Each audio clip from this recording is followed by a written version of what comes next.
Hi, Wendy. It's great to connect today. Thanks so much for coming on the podcast. Thanks for having me here. I love your work on both and thinking. And as you think back on your work, what lesson have you learned that you would most like to share with others? I think the bottom line lesson is that the way we think about our challenges, issues, relationships tends to focus on the either or. It's a problem. It can be limiting as best as we say, detrimental at worst. There's another way that can lead us to more creativity and connection. And that is what we are exploring in this notion of the both and. How did you get interested in the both and idea? I mean, I guess there's two entry points. One is just professionally, I was studying innovation at IBM and finding that the way that leaders were thinking about innovation was radically different. They were either thinking that innovation could sit alongside and be informed by their existing world, or they were thinking that innovation had to take over and um, replace their existing world. And what I found was that the first group that was exploring how these could work together ended up being more creative.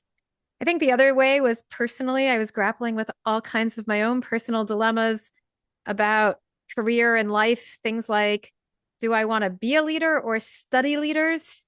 Do I want to study something I'm passionate about or something that instrumentally I have easy or better access to? And somehow, as I was grappling with all those tensions, both and surfaced as a way of uh, opening up new possibilities in those tensions. And, we say that research is me search. I was studying my own mindset. Years ago, I was reading the book, I think it's Decisive by Chip and Dan Heath, and they talk about both and thinking. And the first time I read it, I was just like, oh my gosh, it's so simple. And in hindsight, it's one of those things that's obvious once you've learned it. But I loved coming across that idea because, as they say, like anytime you think either or, like hopefully alarm bells just go off in your head and you try to see if you can do and so this is something literally every semester since I've read that book. This is something that I try to teach my students, and I spend time on it every time. Anytime you're faced with this either or, see if you can do and. Nate, I'm so glad you're out there in the world as a missionary for both and. Um, in an early book, Collins and Porras talked about the tyranny of the or versus the genius of the and. I think this is one of those simple things like the way meditation is simple. It's as soon as you hear it, yes, pausing to take a breath and gather my inner world before I express myself externally makes lots of sense to people. And yet it is really hard to implement. So have you seen any examples of people who have been able to implement it, who have struggled with it, but then were able to find a way to implement this? I was giving a talk a little while ago, and it was to a group of engineers. It was a technical company. I think engineers tend to be a kind of group for which linear thinking, causal thinking, one thing triggers another, is very intuitive. And so moving away from that kind of reductionist, identifying an atomistic thing that causes another into a more holistic, interdependent thinking is actually quite hard. It's not professionally intuitive to them. And at the end of that talk, someone came up to me and I was talking about how both and is both problematic in our own decisions, but also becomes problematic in our relationships because the idea of or sorry, either or is problematic in our own decisions, but also our relationships because either or leads us to take a stand, double down on that stand, and then assume that if we are right in our approach, somebody else who believes something different or opposite must be wrong. And then we're in these defensive posturings and ongoing conflict. Both and invites us to explore possibilities, be open to multiple rights, to invite other approaches. And so at the end of this talk, this engineer came up to me and said, you know what, Wendy?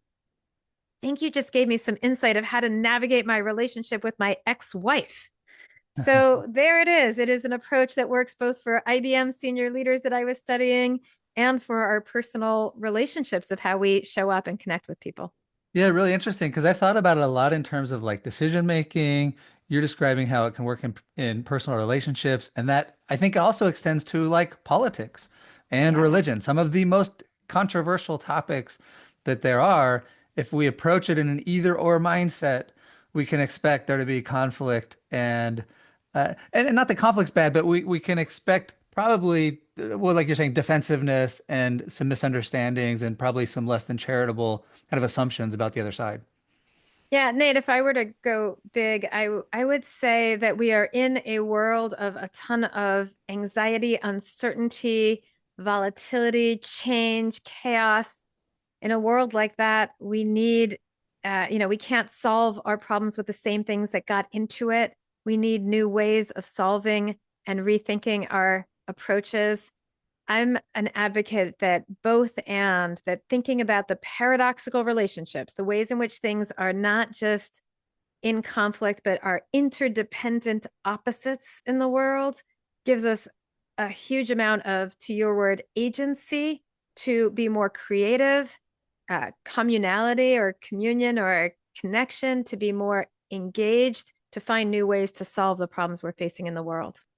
So some of the problems I've been thinking a lot about lately is, for example, fairness. How somebody defines fairness really impacts the policies or decisions that they want to make. And so in business ethics, I talk about, well, there's, different approaches you can take on what's fair. For example, you might take a deontological perspective, and that might lead you down one path, or a consequentialist perspective, which can lead to a different outcome depending on how you analyze the situation. I've been thinking about equity versus equality. People can feel really strongly about one or the other, and it seems like that either or thinking it makes it difficult to reconcile.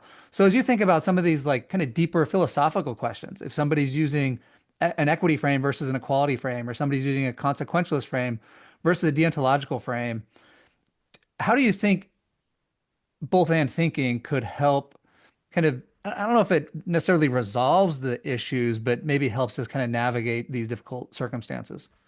Well, first of all, I'm so glad you said that at the end. The goal of both and thinking is not resolution, that um, indeed we need a path forward. We need maybe a work, what my colleague Marianne Lewis and Lotta Lusher in their work on Lego talk about, having a workable certainty, a way of moving forward, a way so we're not stopped and stumped, but we're never going to resolve the underlying tensions. So there will always be underlying tensions between equity and equitability, between merit and inclusion, between different underlying ontological frameworks. The invitation there is not to solve those underlying dilemmas, but to explore them in a way that helps us move forward or be more creative. And to be very concrete, the tools of both and are to start with naming those opposite tensions, naming the tensions between whatever it may be, whether it's fairness and I don't know what would be your opposite of fairness. Maybe, yeah, just different kinds of approaches on what's fair, right? Some sort of like equality versus equity. If people Equality define, versus equity, access versus merit, whatever it might be, that we name those, that we understand where and how they're different, we separate, but then we think about the ways in which these things can reinforce and enable one another. That we know that in a system in which you are looking for and ensuring access and giving people more access, then they can improve in terms of their quality. Merit goes up. If you are looking for and enabling merit, then how do you think about merit in a way that is also equitable and accessible? And so there are ways in which these values, these approaches, these goals, which we have experienced and which society has reinforced for us, are so in conflict. There's ways in which we, if we unpack them, explore what they are about, and ask, how can they reinforce each other? How do they go together? Or a very profound question, what is my long-term goal and how do these collectively feed into my long-term goal? That's where we can have much more creativity. yeah, that's great. It's interesting because I've thought about both and thinking is like, should I go to the concert or should I, get the project done? And both and thinking is like, well, let's see if we can do both. But on these more kind of deeper or paradoxes that are, as you described, like there's no solution to these, but the both and thinking allows us to be more thoughtful, methodical, to help us find, as you said, kind of like a way forward. Yeah. Let me, so if I were to unpack that, so in the work that we've done, we've sort of unpacked a four-step process of tools that will help deal with should I go to the concert or should I get the project done? The first is notice that that's an or and acknowledge the or because there's conflict and contradiction there, and then change the question. How can I do both? The second is let's pull apart what is it about the concert that I'm trying to accomplish? What is it about the project that I'm trying to accomplish? And how are there ways in which these reinforce each other? The third is noticing that emotionally, that when we're facing these kinds of decisions, maybe the concert and the project is not the most emotionally uncomfortable decision. But if you're thinking about, should I move across the country to a new job or should I stay with my current job where my family lives? Like having those decisions open is uncomfortable. So there's an emotional component where we want to close in quickly, we want to get defensive. Or if having a conflict with another person is uncomfortable. And so we either get defensive, we get resistant, we shut down. So there's an emotional component. But the last thing that I want to say, actually, to your point, is that we think about sort of two different ways of addressing these kinds of tensions. One is that we find a win-win in which both are accommodated in the moment. So we talk about that as a creative integration, and we use a metaphor of a mule because the mule is the oldest living hybrid. It's a cross between a donkey and a horse, smarter than a donkey, stronger than a horse. You get a mule. And so maybe in that situation, the mule, though it doesn't seem ideal, would be you take your work and you do it at the concert. You get to be at the concert, you get to do your work. Not an ideal, but maybe there's a creative integration between the two. You sit and do your what you really wanted to do at the concert was hear the music, but you didn't need to be there in person. So you do your work while listening to the concert on Spotify or whatever it might be on live stream. So you have a win-win there. But the other thing, and this is where I want to sort of weigh in on the concert versus uh, work, is that we also notice that you can apply both and over time. Over time, what I want is a life where I get to, I'm productive, I get my work done, my career is advancing, but also a life in which I have broader interests that get to be accommodated. Well, it might not be that they can both be accommodated at every moment, but maybe over time you can do both. And so we talk about that as tightrope walking because the idea is that over time you look to the future, you get to accomplish both over time, but you are making these micro decisions along the way. The tightrope walker is never balanced. They're always making these slight tweaks from left to right, balancing. So sometimes you're going to the concert and sometimes you're getting your work done. And sometimes you're going to the concert and sometimes you're getting your work done. You're not overextending on one side so that you're burning out at work or that you're not getting any work done. You're making these micro shifts along the way to accommodate both.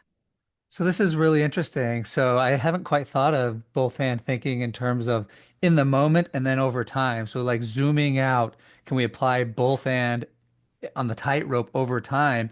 And what I think, is really interesting to me in terms of like these deeper philosophical paradoxes is, okay, how can we accommodate equity, inequality, fairness, justice? How can we apply these over time and walk the tightrope trying to accommodate for both of the paradoxes rather than just trying to settle on one as the correct answer? Yeah, I think that's right. What we find is that when you settle on one approach, I am, you know, if we want to talk about any of the big political debates in the United States right now or beyond, if we want to talk about some of the big moral debates that people are having, if you settle on one, you end up going down a rabbit hole that when context and situations changes, it may not be applicable and you're stuck there. And so one of the reasons that we note that the either or is so problematic is that it really limits the toolkit in which we can address the issues that we face in the world. Yeah, really interesting. This is really helpful to me as I've been thinking about these questions a lot. Maybe the last thing I'd like to ask you about. So, a colleague of mine, Isaac Smith, and we've been thinking a lot about agency and communion and how basically every kind of lesson shared on this podcast seems to focus on one of these two things. Agency being like, how can I excel? How can I expand my capabilities, get better? And then communion is, how can I improve my relationships, connect with others, serve others? So as you think about agency and communion, How, how do you think both and thinking applies to agency and communion? Well, first, and maybe this is where my brain goes because indeed, I like to say I have one idea, but at least that idea has two. And what I notice in that is a classic and inherent paradox between agency and communion. Mhm. Agency is about the self, communion is about the collective.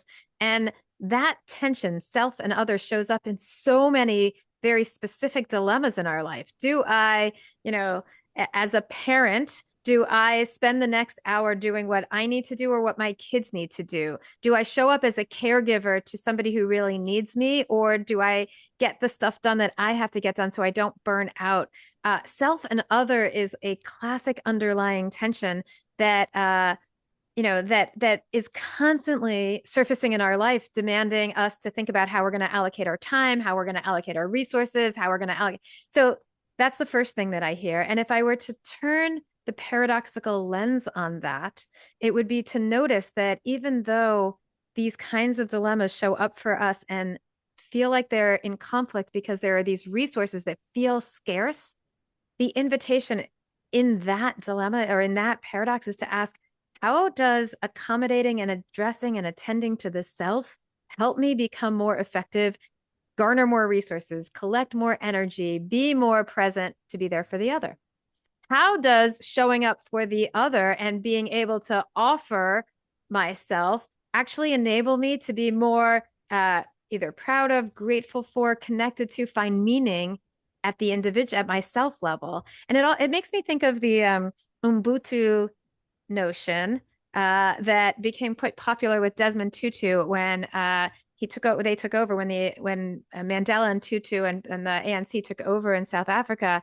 In thinking about this idea of I am who I am through you as a function of you, that the self and the other are tightly interdependent and connected. And that changes and shifts the way that we think about how we show up in the world, how we think about resources in the world, how we think about communality in the world. And so the invitation there is to recognize the interdependence between those two concepts. Yeah, what an interesting take. The self-other is as old a paradox as there ever was. Yet, as you describe using the lens of both and thinking, they aren't necessarily in conflict. And by using both and thinking, we can actually use one to, it doesn't actually necessarily conflict. It actually can even enhance the other. Well, Yeah, Wendy, and this, Nate, I would just tweak that just a bit, that paradoxical thinking would say they are in conflict and they are also reinforcing and interdependent. And we have to sit with both of those, noticing where the tensions come up, noticing where the conflicts or contradictions come up, and inviting ourselves to also notice how they are reinforcing and interdependent and synergistic. yeah, that's great. Following the steps. Notice the or. Don't ignore the or. We've got to notice the or. Well, Wendy, this has been so fun for me. This has helped me in more ways than you'd even realize because I've been thinking about a lot of these things lately, and I feel like you've given me some really good insight, different way to view these. What a great idea you've had, which, as you said, is two ideas. So I just want to thank you so much for sharing your time with me today. Thanks for having me.